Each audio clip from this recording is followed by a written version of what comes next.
Derivada da peste bubônica, por volta do século XIV, a peste negra causou efeitos imediatos de longo prazo na população mundial, principalmente na Europa, resultando na morte de milhões de pessoas e provocando uma drástica redução da população mundial na época. O nome peste negra se dá por um dos seus sintomas, as manchas pretas pelo corpo. Também surgindo a partir da peste bubônica e reconhecida por certo tempo como a primeira pandemia a ser registrada na história, a praga de Justiniano possui esse nome pois obteve maior ascendência no Império Bizantino, durante o reinado de Justiniano I.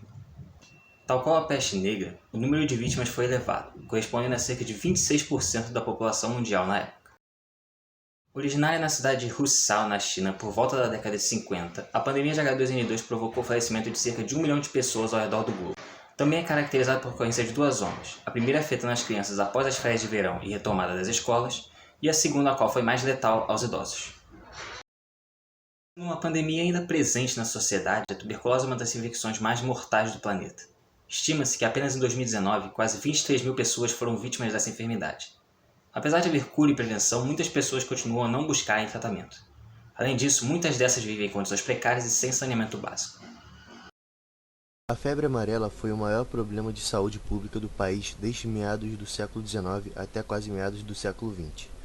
Vírus responsável pela doença ainda circula por seus hospedeiros animais e humanos no interior e bate às portas das grandes e populosas cidades do litoral, ainda infestadas por seu vetor, hospedeiro intermediário urbano, o Aedes aegypti. Testemunhos relacionaram a eclosão da epidemia, que irrompeu em meados do século XIX na capital do Império Brasileiro, a chegada de um navio negreiro, procedente de Nova Orleans, tendo feito escalas em Havana e Salvador, antes de atracar no Rio de Janeiro, a 3 de dezembro de 1849. A varíola era uma doença infecto-contagiosa causada por um vírus e que se destaca como uma das doenças que mais causou morte na história. Com estudiosos, somente no século XX, a varíola pode ter sido a causa de aproximadamente 500 milhões de mortes. Ela teria surgido na Índia, existindo descrições na Ásia e na África. A transmissão da varíola ocorria, na maioria das vezes, por inalação de gotículas contendo vírus, as quais são eliminadas pelo doente ao falar, tossir ou espirrar. O período de incubação médio era de 12 dias. Após isso, os sintomas surgiam de maneira abrupta, tendo uma duração de cerca de 4 dias, e a doença progredia para a forma mais grave, com o surgimento de erupções na pele, podendo causar até a cegueira. No Brasil, o primeiro surto que se tem notícia foi em 1563, na Bahia, matando principalmente indígenas. Em 1904, os quase 7 mil casos registrados na cidade do Rio de Janeiro motivaram o médico Oswaldo Cruz a propor a ampliação da vacinação, que já era obrigatória. Porém, o protesto da população ficou conhecido como Revolta da Vacina, terminou com muitas mortes e presos. No Brasil, depois de mais de meio século de ações esparsas, em janeiro de 1962, o presidente João Goulart criou a CNCV, a Campanha Nacional contra a Varíola. A vacinação levou uma redução de 9.600 casos para 3.623 e 160 mortes para 20, quando em 1966 ela foi extinta e foi criada a CEV, a Campanha de Erradicação da Varíola, em resposta à pressão internacional. A varíola desapareceu e o vírus que a causa está guardado em laboratórios de alta segurança.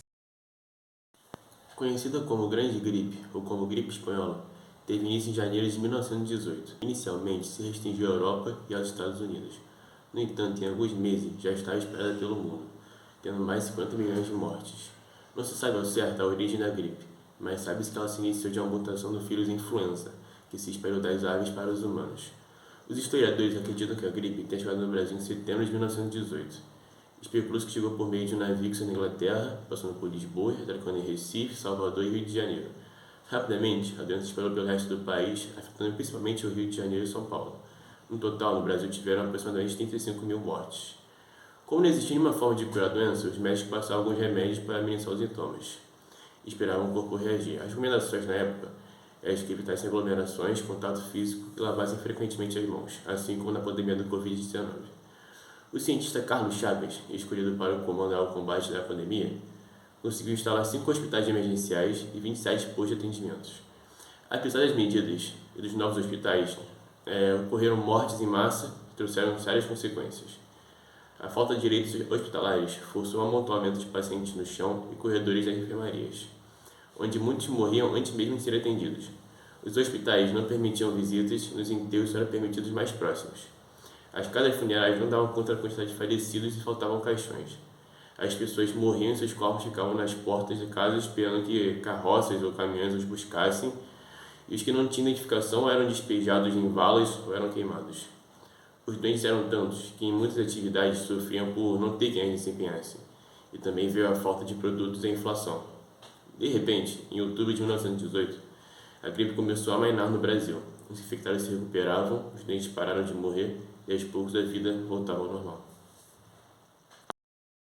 A AIDS, ou em português Síndrome da Imunodeficiência Adquirida, surgiu entre a década de 20 e 30, mais especificamente na África, devido ao consumo de carne de primatas.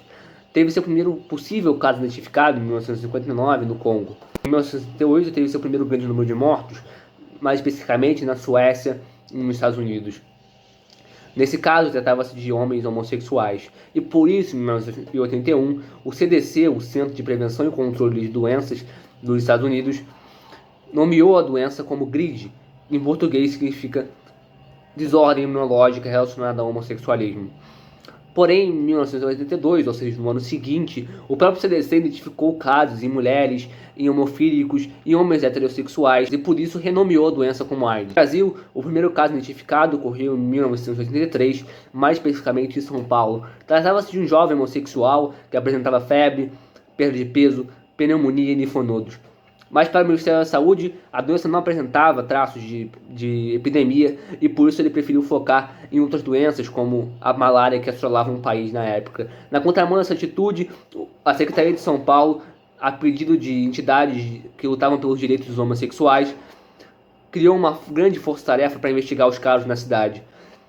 Nessa força-tarefa participou o Instituto de Infectologia Emílio Ribas como referência de tratamento e também um projeto pioneiro chamado Disque AIDS, que era uma linha telefônica para tirar dúvidas sobre a doença. Além disso, eles criaram um protocolo de uma ficha epidemiológica para preenchimento para que se controlasse o número de casos no estado. Outro estado que obteve um enorme destaque na luta contra a AIDS foi o Rio Grande do Sul, graças à sua vasta experiência no combate a DSTs, mais especificamente a hanseníase. Também nesse estado, na cidade de Canela, ocorreu o primeiro encontro brasileiro de DSTs, juntamente com o primeiro encontro latino-americano para a AIDS.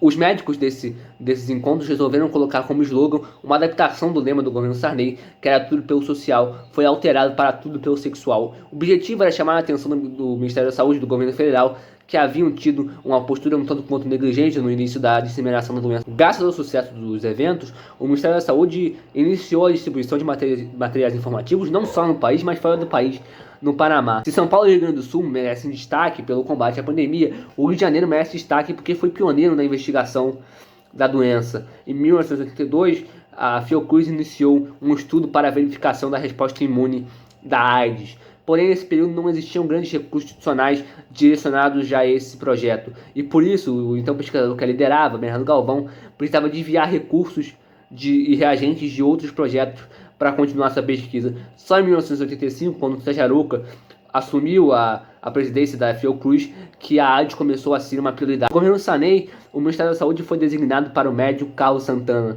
que nomeou como secretária de programas especiais a sanitarista Fabiola Nunes. Essa divisão foi muito importante, pois era de sua responsabilidade o controle das DSTs no país.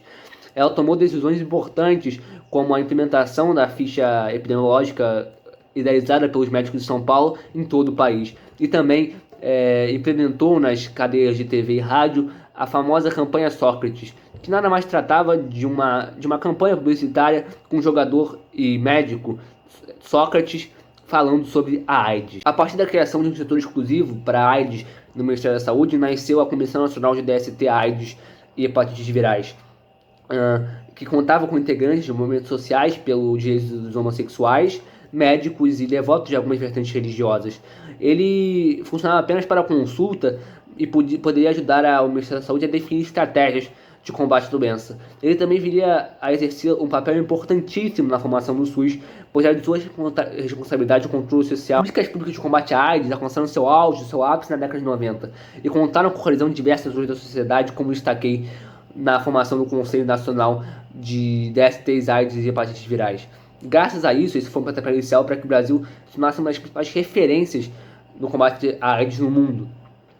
Desde 2013, o Brasil, o Sistema de Saúde brasileiro, oferece gratuitamente o coquetel de tratamento para a AIDS. Infelizmente, essa doença não tem cura, mas graças a esses remédios, as pessoas que testam positivo para a AIDS têm uma maior expectativa de vida, uma maior qualidade de vida do que os soros positivos da década de 80. Também foram criados os centros de testagem e aconselhamento, que, como é subjetivo no nome, servem para aconselhar e testar as pessoas ao redor do Brasil. Também foram institucionalizados a distribuição de preservativos, as famosas camisinhas nos postos de saúde, e também uma certa educação sexual para a conscientização nas escolas. Porém, não só consequências boas isso trouxe para o Brasil. Infelizmente, até 2020, até o ano passado, antes da decisão do Supremo Tribunal Federal, homens homossexuais não podiam doar sangue no Brasil, graças ao grande estigma que essa doença acarretou.